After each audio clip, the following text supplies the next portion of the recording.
All right, let's talk about one of the most notoriously difficult ideas in all of philosophy, George Hegel's absolute spirit. Now, I know, if that name alone makes your head spin a little, don't worry, you're in the right place. By the end of this, I promise, the whole concept is going to feel surprisingly clear. So why is Hegel just so tough to get through? If you've ever tried to read his work and felt like your brain was tying itself in knots, believe me, you are not alone. For a long time, people tried to read him like he was a rationalist. You know, building this big, complex system from the ground up, kind of like Descartes. But honestly, that reading almost always leads to a dead end. But here's the key. This is the thing that unlocks it all. Instead of seeing Hegel as an architect trying to prove some grand system, think of him as a phenomenologist, someone who is simply describing a phenomenon. And what's he describing? The experience of consciousness itself. I'm telling you, this one little shift in perspective, it changes everything. Okay, so let's actually try this out. We're going to throw out the idea of Hegel building some abstract machine. Instead, we're just going to follow his lead, to simply observe and describe how consciousness comes to understand itself and its own existence. So what is phenomenology, really? Well, in a nutshell, it's the study of conscious experience. For Hegel, this meant tracing the entire journey of awareness itself. He wasn't looking for some external proof. He was looking inward and then looking out across all of history to describe how this consciousness of being unfolds. And not just for one person, but for all of humanity. And that brings us right to his huge concept of spirit, or Geist in German. And trust me, it's not nearly as mystical as it sounds.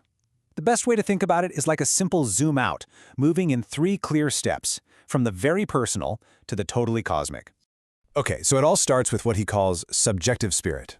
That's you. That's me. It's your own personal consciousness, your awareness that you exist. Then Hegel zooms out to objective spirit.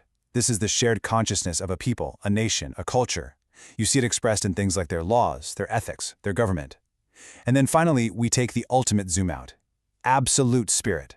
And this is the entire universe, the whole of reality, becoming conscious of itself through this entire historical process.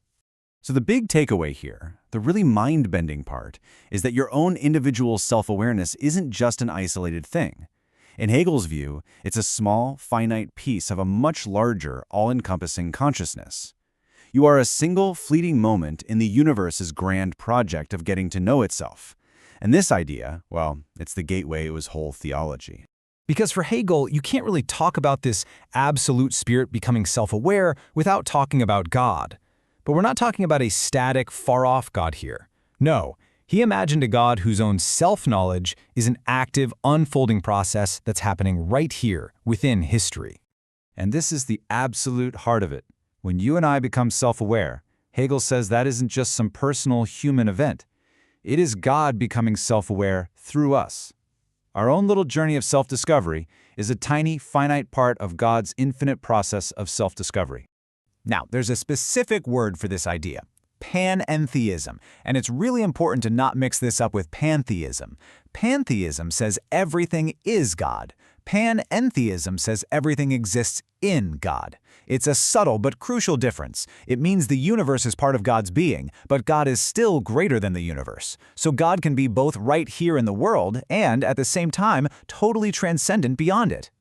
You know, here's a really great way to picture it. If God created the universe, then whenever God looks at that unfolding creation, at all of history, at nature, at human consciousness, he is, in a very real sense, looking in a mirror.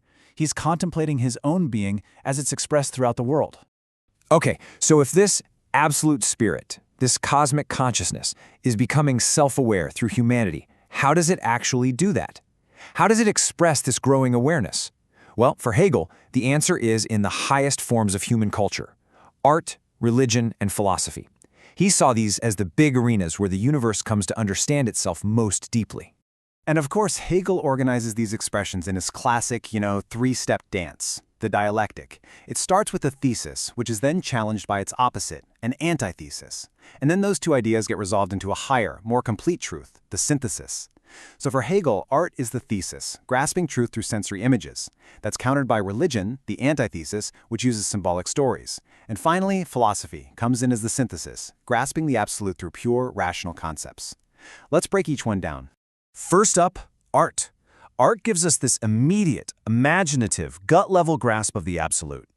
Artists take these incredibly deep spiritual truths and they embody them in a physical, sensory image, a sculpture, a poem, a beautiful piece of music.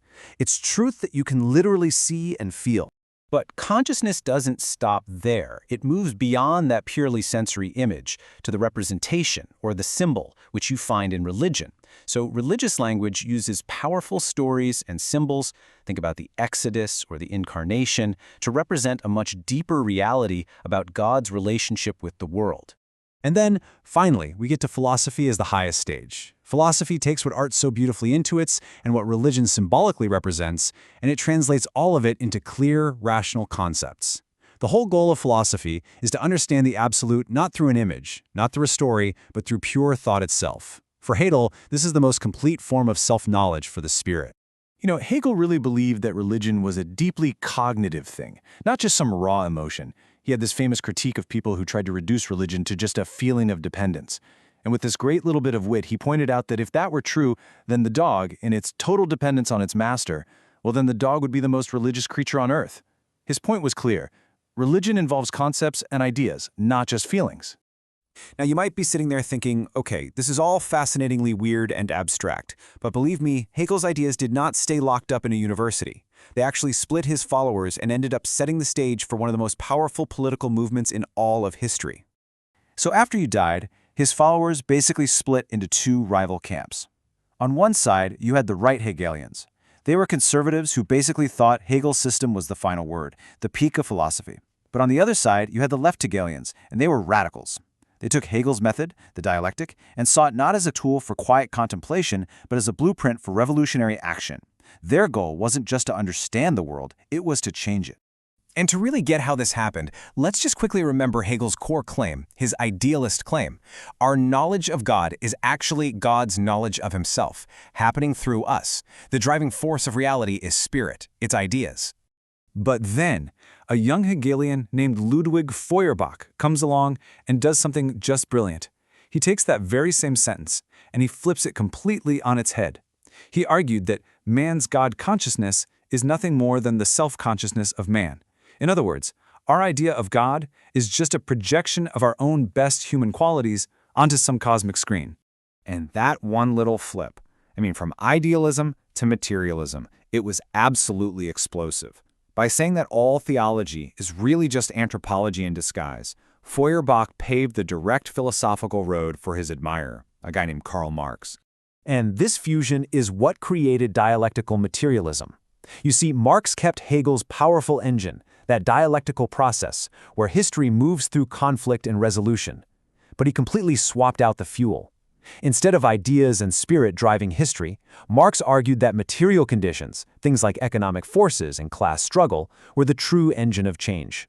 And so that leaves us with this huge, lingering question, one that echoes all the way from Hegel down to us today. It's that tension between his idealism and Marx's materialism.